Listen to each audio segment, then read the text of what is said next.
अस्सलाम वालेकुम। कहानी और हकीकत में आप सबको खुश आमदीद। हमारी कहानियां सुनने के लिए चैनल को सब्सक्राइब करें और बेल नोटिफिकेशन को ऑन कर दें। तो आइए बढ़ते हैं एक नई कहानी की तरफ। कहानी का आखिरी हिस्सा। आयमा के घर पहुंचते ही उसके अम्मी पापा नजर आए, जो परेशानी के आलम में लाउंज में बैठे आयमा का मुंतजिर थे। आयमा के दाखिल होते ही उसकी माँ उठ खड़ी हुई। कहाँ थी तुम? बेहद गुस्से में अम्मी ने उससे सवाल किया। उस वक्त आयमा के जो जहन में आया वो बोलती ही चली गई। कल लाइब्रेरी में पढ़ रहे थे, फिर भूख लगने पर मेरी दोस्त ने मुझे दावत दी तो मैं उसके घर चली गई।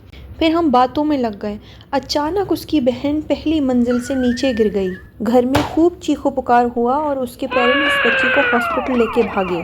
मेरी दोस्त बहुत रो रही थी तो मैंने उसके साथ रुकने का सोचा। इस सब भाग दौड़ में मेरा मोबाइल पानी में भी गिर गया था और मैंने स्विच ऑफ कर दिया। आधी रात में उसकी अम्मी का फ़ोन आया कि उसकी बहन को फाइनली होश आ गया, लेकिन रात एडमिट ही रहेगी। उन्होंने मुझसे रिक्वेस्ट की कि मैं आज रात उसके घर ही रुक जाऊं। मैं ऐसे वक्त में उसे मना नहीं कर पाई। मैंने उसकी अम्मी को कहा भी था कि आपको कॉल करके बता दें।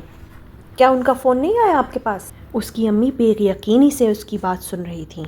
नहीं बेटा, हमें कोई फ़ोन नहीं आया, जब भी हम सब परेशान थे। पीछे बैठे पापा ने जवाब दिया। चलो जाओ, शाबाश, अपने कमरे में जाके आराम करो। आयमा जैसे ही अपने कमरे की जानिब बढ़ी तो उसकी अम्मी ने उसे ज़ोर से उसके बाजू से पकड़ा और कहा, अगर ये सब झूठ हुआ तो देखना मैं तुम्हारा क्या हशर करूँगी। आयमा ने ज़ोर से कहा, मैं झूठ नहीं बोल रही हूँ, छोड़े मुझे। छोड़ो उसे, पापा ने रोबदार आवाज़ में कहा। आयमा ने कमरे में आते ही सुकून का सांस लिया। आयमा अपने कमरे में गई, फ्रेश हुई, अपने कपड़े बदले और लेटते ही सोचों में गुम हो गई। इन सोचों में उसकी कब आंख लग गई उसे पता भी ना चला। उसकी आंख लगते ही उसके ख्वाब में मोहित आया और आयमा खौफजदा होकर उठ खड़ी हुई, क्योंकि मोहित उसके ख्वाब में खून में लिपटा हुआ था। आयमा खुद को पसीने में शराबोर पाती है। आयमा को इतना तो अंदाज़ा था कि कल रात कुछ तो गड़बड़ हुई है, कुछ ऐसा हुआ है जो नहीं होना चाहिए था। लेकिन क्योंकि आयमा को कुछ याद न था, आयमा कुछ फिगर आउट नहीं कर पा रही थी कि आखिर हुआ क्या था। आयमा ने दोबारा सोने की कोशिश की, लेकिन तरह तरह के ख़यालात, तरह तरह की सोचें उसको तंग करती रहीं। न जाने क्यों उसे ये ख्वाब सिर्फ ख्वाब नहीं लगता, ये बात उसकी परेशानी का सबब बन गया। दूसरे दिन उसे यूनिवर्सिटी में मोहित नहीं नज़र आता। वो उसको खूब मैसेजेस भी करती है, लेकिन उसका कोई रिस्पॉन्स नहीं आता। ऐसे ही 1-2 दिन गुजर जाते हैं। 2-3 दिन बाद उसे यूनिवर्सिटी में मोहित नज़र आता है, जो इसे इग्नोर कर रहा था। आयमा की आवाज़ देने पर भी मोहित ने नहीं देखा उसकी तरफ। इसको क्या हो गया है? और आयमा क्लास के लिए मुड़ गई। फिर मज़ीद 1-2 दिन मोहित यूनिवर्सिटी में नहीं नज़र आया, ना दिखा और ना ही कॉल्स और मैसेज का रिप्लाई किया। एक दिन अचानक ऑडिटोरियम में मोहित जाते हुए नज़र आता है। वहाँ जाकर देखा तो वो रॉक्सी ग्रुप के लड़कों से बात कर रहा था। आयमा ने बाहर रुक के उसके बाहर आने का इंतज़ार किया, और जैसे ही मोहित बाहर आया, क्या हुआ है तुम्हें? मोहित, कुछ नहीं। आयमा, इतने दिन से कहाँ गायब हो? मोहित ने कुछ देर आयमा को देखा और कहा, तुम मेलिसा की पार्टी में आ रही हो ना? नहीं भाई, उस दिन के बाद तो मुश्किल ही है, आयमा ने जवाब दिया। क्यों? आयमा खामोश हो गई। थोड़ी देर बाद धीमी आवाज़ में उसने मोहित से पूछा, उस रात वही सब हुआ था ना जो तुमने मुझे बताया था? क्या मतलब? आयमा खामोशी से उसे तकती रही। फिर उसने धीमे लहजे में कहा, कुछ नहीं। मोहित, मेलिसा की पार्टी के बाद ड्रॉप कर दूंगा तुम्हारे घर। आयमा का दिल तो बहुत था, लेकिन उसे डर था। उसने मोहित से माजरत की और पलट के अपनी क्लास के लिए चली गई। उसी रोज़ घर पहुंचते ही आयमा के पास एक लड़की की कॉल आती है। कॉल रिसीव करते ही दूसरी जानिब से आवाज़ आती है, हाय, मैं मोहित की दोस्त हूँ। उस दिन कैफ़े में मिले थे। तुम्हें मेलिसा की बर्थडे का इनविटेशन आया है ना?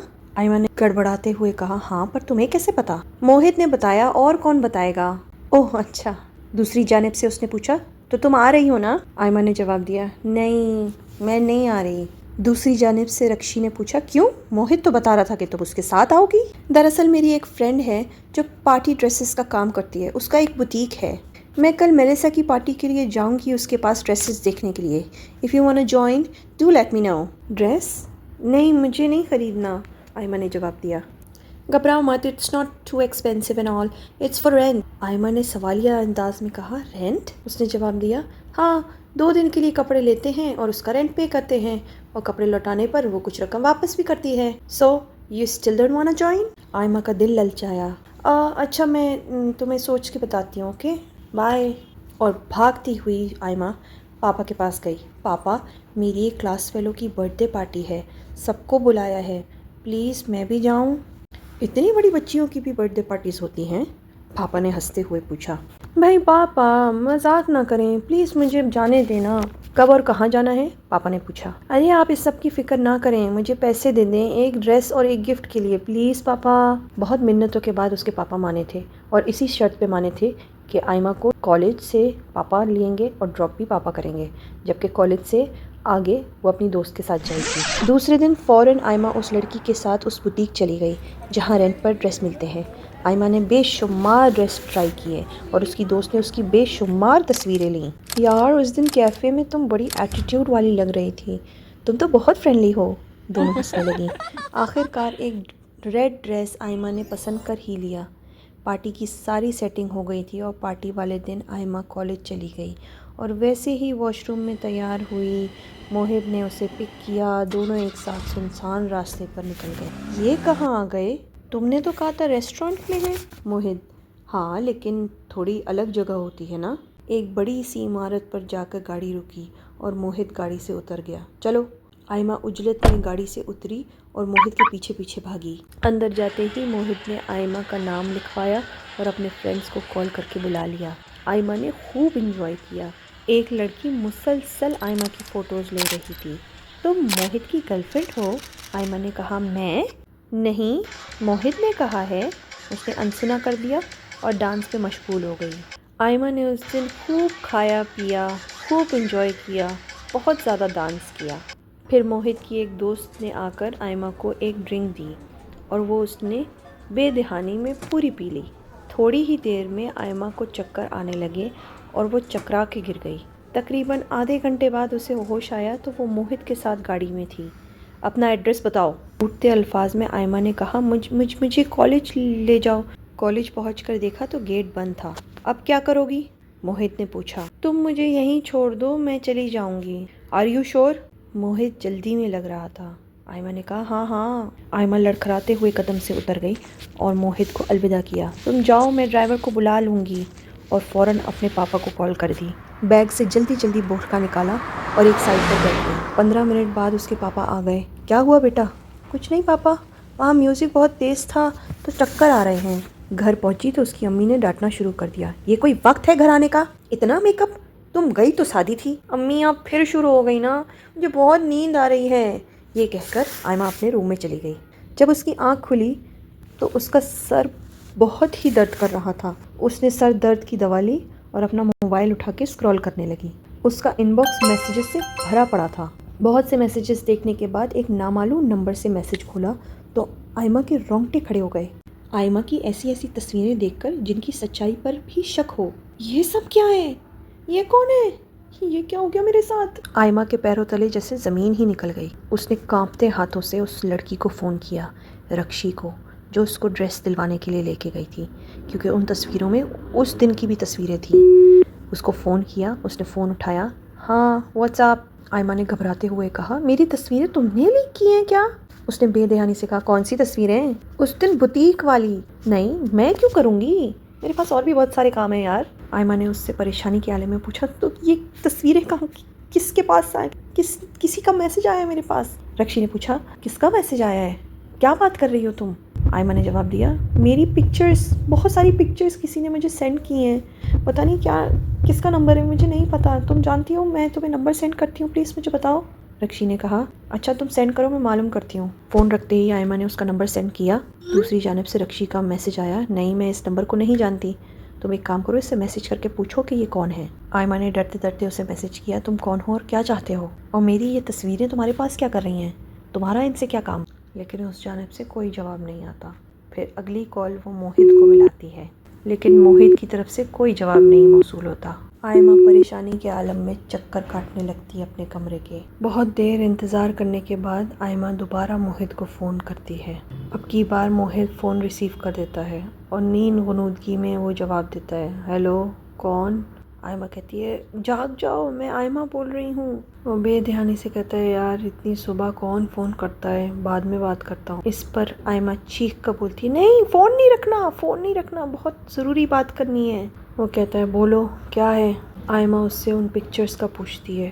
موہت بے دہانی سے کہتا ہے، کل رات بہت ساری پکچرز لی ہیں، بہت سارے لوگوں نے لی ہوگی، کسی نے، کیا ہو گیا، تم پریشان کیوں ہو رہی ہو؟ پکچرز ہی تو ہیں۔ موہت یہ صرف پکچرز نہیں ہے، مجھے کوئی دھمکا رہا ہے، یہ پکچرز اگر لیک ہو گئیں تو کیا ہوگا؟ کیوں، ایسا کیا ہے پکچرز میں؟ ڈریس جو پہنی تھی اسی کے ساتھ ہے نا، اس میں کیا ہے؟ تم نہیں سمجھ رہے، آئمہ جب کہتی ہے تو موہت کا آگے سے جواب آتا ہے، اسٹاپ ڈریگنگ اٹ، اور یہ کہہ کے موہت فون کاٹ دیتا ہے۔ آئمہ عدم یقین کی حالت میں تھی۔ آئمہ کی زندگی نے جیسے ایک غیر متوقع موڑ لے لیا ہو۔ اچانک سے اس اننون نمبر سے رپلائی آیا، اگر اپنی عزت چاہتی ہو تو اس پتے پر آج رات آ جانا۔ آئمہ چاروں طرف سے پھنس چکی تھی۔ اس کی زندگی نے ایک بالکل نیا موڑ لے لیا تھا۔ اب وہ صرف ایک کٹ پتلی بن کے رہ گئی تھی۔ اس نے وہ کچھ کیا جو اس نے کبھی نہیں سوچا تھا۔ وہ اس رات وہاں گئی بھی اور صرف اپنے گھر کی عزت بچانے کے لیے اپنے آپ کو فروخت بھی کر دیا۔ آئمہ اب وہ نہ تھی جیسا وہ بننا چاہتی تھی۔ وہ اب ہر کسی کا کھلونا تھی۔ وہ اس دلدل میں جا گری جس سے نکلنے کا راستہ صرف ذلت، خواری اور بدنامی ہی تھی۔ وہ مر جانا چاہتی۔ بھوک، اداسی اب اس کے نئے دوست تھے۔ نا امیدی، بے چینی اس کا لباس، کم خود اعتمادی، ڈر اس کا مقدر۔ اس کی زندگی کو جہنم بنانے میں موہت اور اس کے دوستوں کا ہاتھ تھا۔ میلیسا کی برتھ ڈے پارٹی کا کہہ کے اس نے آئمہ کا سودا کیا تھا۔ اسے ہر طرح پھنسانے میں موہت اور اس کے دوستوں کا ہی ہاتھ تھا۔ اتنے ذہنی دباؤ کو برداشت کرتے کرتے ایک دن آئمہ اپنے کمرے میں مردہ حالت میں پائی گئی۔ آئمہ کی شخصیت میں اتنا بدلاؤ اس کے ماں باپ دیکھتے تھے اور کچھ حد تک جانتے تھے، لیکن انہوں نے کچھ نہ کہا۔ فورینسک رپورٹ سے معلوم ہوا اینٹی ڈپریسنٹ کی اوور ڈوزیج کی وجہ سے اس کی جان چلی گئی اور اس کے ماں باپ کے پاس پچھتاوے کے علاوہ کچھ نہ بچا۔ اتنی چھوٹ، لاپرواہی اولاد کو لے ڈوبتی ہے۔ اولاد سے صرف دوستی نہیں بلکہ ان کی اصلاح کا رشتہ بھی رکھنا چاہیے۔